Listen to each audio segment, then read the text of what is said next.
રાજકોટ મહાનગરપાલિકા દ્વારા જનતાના સ્વાસ્થ્ય સાથે ચેડા કરતા ભેળસેળિયા તત્વો સામે કડક કાર્યવાહીની જાહેરાત કરવામાં આવી છે. રાજકોટના મેયર ડોક્ટર નેહલ શુક્લએ ભેળસેળ કરનારાઓ સામે લાલ આંખ કરી છે અને તેમને સીધી આતંકીઓ સાથે સરખાવ્યા છે. મેયર ડોક્ટર નેહલ શુક્લએ ખુલ્લી ચેતવણી આપતા જણાવ્યું છે કે લોકોના સ્વાસ્થ્યને નુકસાન પહોંચાડીને ભેળસેળ કરવાનું પાપ કોઈ આતંકી ષડયંત્રથી કમ નથી. આ દૂષણને જડ મૂળથી ઉખાડી ફેંકવા માટે આજથી જ આખા 1 વર્ષ સુધી ચાલનારી મેગા ડ્રાઈવનું આયોજન કરવામાં આવ્યું છે.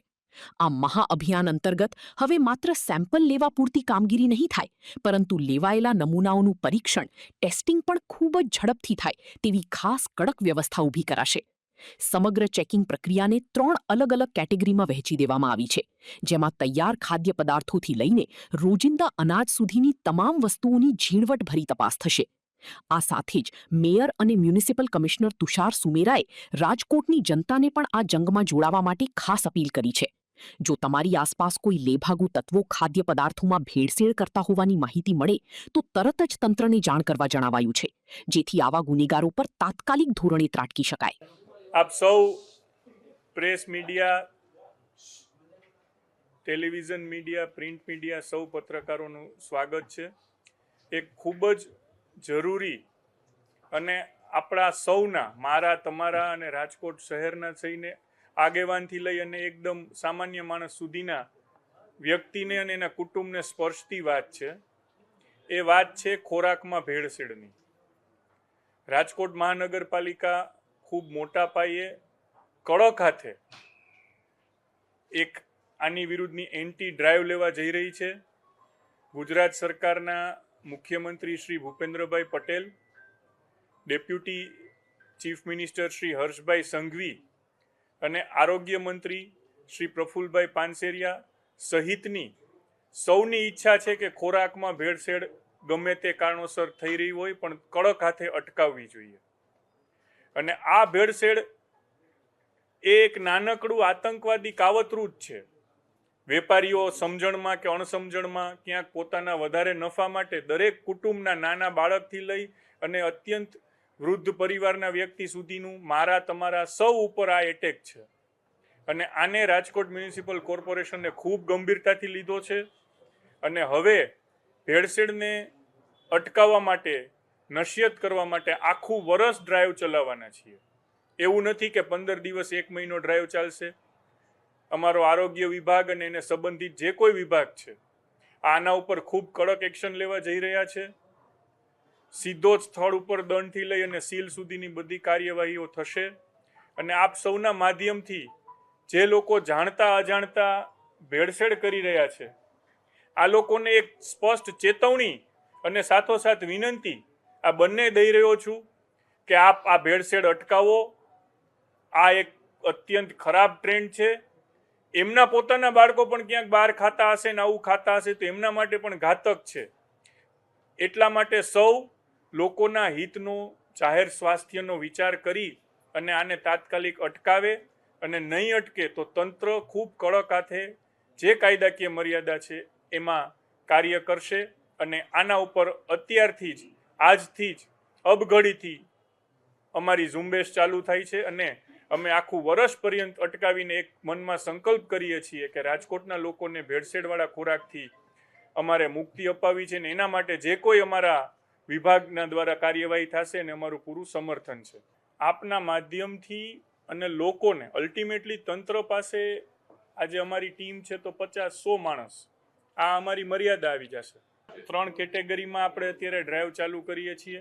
એક જે સારી કેટેગરી છે કે જે પ્રોપર ઇન્ફ્રાસ્ટ્રક્ચર ધરાવે છે અને ફૂડ બિઝનેસ કરે છે. બીજી કેટેગરી છે કે નોર્મલ ઇન્ફ્રાસ્ટ્રક્ચર છે પણ ફૂડ બિઝનેસ કરે છે. અને ત્રીજી કેટેગરી હોકર્સ ઝોન છે. હોકર્સ ઝોનમાં 2 પ્રકાર છે કે એક લાયસન્સવાળા છે કે જે કોર્પોરેશનની જાણમાં છે, ને એક છે જાણમાં નથી અને સીધો ધંધો કરી રહ્યા છે. પણ આ બધા જ પ્રકારના વેપારીઓને આવરી લઈ અને આ થશે. ને માત્ર રેસ્ટોરાં નથી, અમે છેક અનાજ જે આપણે આપીએ છીએ ત્યાં સુધી જવાનું પ્લાનિંગ છે. એટલે આ બહુ ડીપ પ્લાનિંગ છે. 1 વર્ષમાં માત્ર એવું નથી કે મિલ્કની બનાવટ, પ્રાથમિકતા એને આપી છે કે ભાઈ દૂધની ભેળસેળને અગ્રતા લીધી છે કારણ કે રોજે રોજ એની ખપત છે.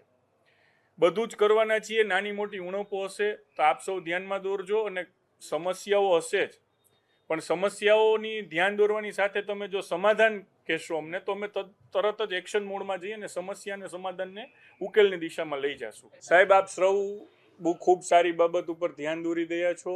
આ બાબત અમારા ચેકલિસ્ટમાં છે, નહીં હોય તો આપ ચોક્કસથી કહેજો. પણ આપ સૌને વિનંતી છે કે આ એક બહુ ખરાબ વસ્તુ આપણા સૌના, એમાં તમારું ફેમિલી પણ આવી જાય, અમારું ફેમિલી પણ આવી જાય, અને બધા જ સિટીઝનના ફેમિલી આવી જાય છે.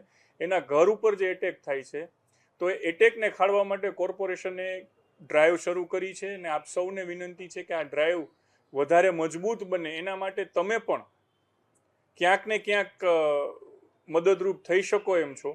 તો આપ તમારી મદદનો રોલ કરજો. અમે અમારી જે જવાબદારીને ફરજ છે એનો રોલ નિભાવીશું. બાકીના પ્રશ્નો કે નાની મોટી સમસ્યા હશે તો આપ આ પ્રેસ મીટ પછી અમારું ધ્યાન દોરજો, એને સમાવી લેશું. આપણા જેટલા ખાણીપીણીના જેટલા આઉટલેટ્સ છે, રેસ્ટોરન્ટ્સ, હોટલ્સથી લઈને અમારા હોકર ઝોનથી લઈને નાનું મોટું જ્યાં પણ થાય, એમાં આખું વર્ષ અત્યારે અમે 8 ટીમો તો બનાવી દીધી છે સાથે રાખીને.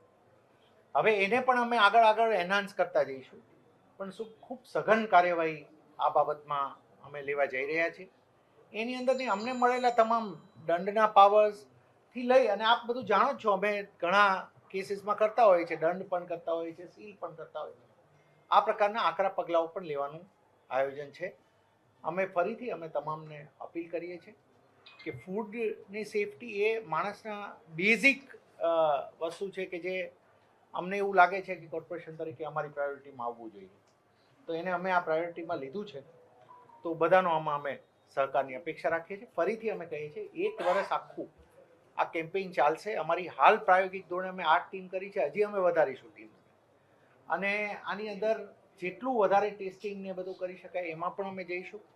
બટ એડલ્ટ્રેશન જે ફૂડની અંદર જે ભેળસેળ કહે છે એ કોઈ પણ વસ્તુઓને અમે ચલાવી નહીં લઈએ. અમે તમામ પ્રકારનું, હું આપને આ રિસ્પોન્સની સાથે સાથે જ અમારું બ્રીફિંગને ફરીથી મેં કીધું, તમામ પ્રકારની ફૂડ બાબતમાં જે આઉટલેટ જ્યાં લોકોને ભોજનની વ્યવસ્થા થતી હોય, જે ફૂડ વેચાતું હોય, તમામ અમે આઉટલેટને કવર આની અંદર કરી લેવાના છીએ.